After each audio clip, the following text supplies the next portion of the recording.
ఉరుమి మంగళం మీద పడ్డట్టు ఇప్పుడు జగన్ కు సపోర్టుగా సంచలన దర్శకుడు ఆర్జీవీ ఎంట్రీతో ప్రతిపక్షాల నోట్లో పచ్చి వెలక్కై పడ్డట్టుగా మారింది.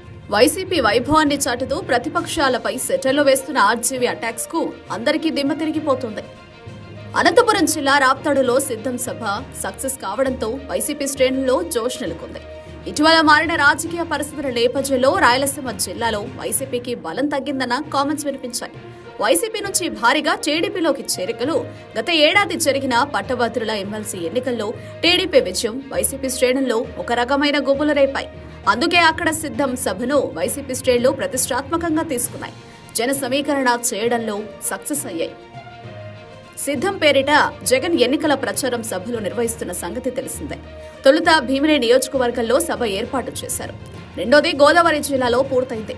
రాప్తాడులో మూడో సభ నిర్వహించారు. ఈ సభ ద్వారా టీడీపీకి గట్టి సమాధానమిచ్చారు.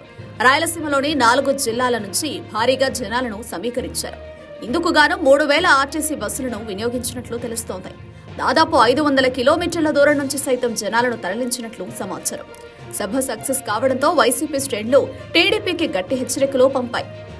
దాదాపు 280 ఎకరాల స్థలంలో సభ ఏర్పాటు చేసినట్లు తెలుస్తోంది. అది కూడా చాలక జనాలు బయట నిరీక్షించడం విశేషం. దాదాపు 10 లక్షల మంది సభకు హాజరైనట్లు అంచనా వేస్తున్నారు. ఈ నేపథ్యంలో దర్శకుడు రామ్ గోపాల్ వర్మ స్పందించారు. కీలక వ్యాఖ్యలు చేశారు.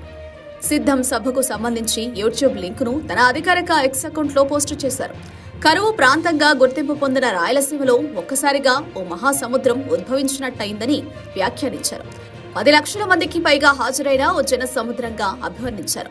ఓ రాజకీయ సభకు ఎప్పుడూ లేని విధంగా లక్షల మంది హాజరు కావడం దేశ చరిత్రలోనే తొలిసారి అని కామెంట్ చేశారు. జగన్ తర్వాతే ప్రధాని మోదీ ఈ స్థాయిలో ప్రజలను ఆకర్షించగలరని ఆర్జీవీ పేర్కొనడం విశేషం.